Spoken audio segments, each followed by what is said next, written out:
A year from now, RCEP will have been active for 5 years, revealing its impact.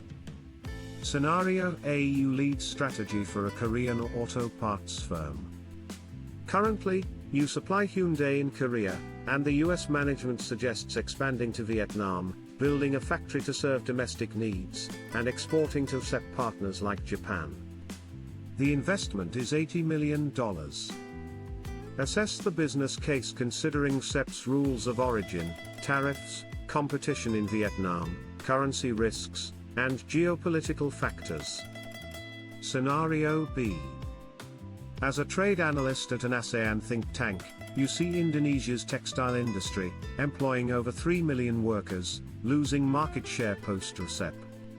Chinese imports are flooding in at lower tariffs.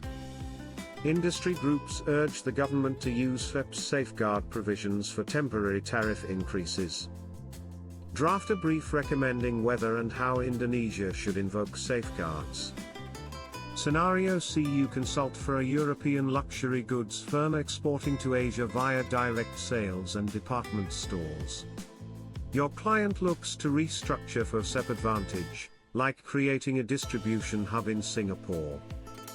However, as a non-member, they can't access specific tariff benefits.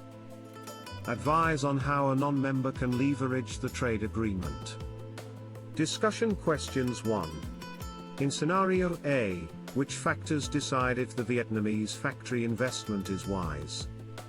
Consider RCEP rules of origin, competition, currency and political risk, and Korea-Japan trade relations. When would you recommend moving forward? 2. In Scenario B, should Indonesia invoke RCEP's safeguard provisions for textiles? What are the impacts on textile workers, consumers benefiting from lower prices, trade with China, and Indonesia's RCEP credibility? How long should protection last? 3.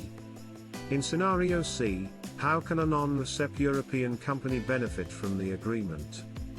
Explore strategies like setting up subsidiaries in RCEP countries, sourcing components for rules of origin, or partnering with local distributors. What limitations exist?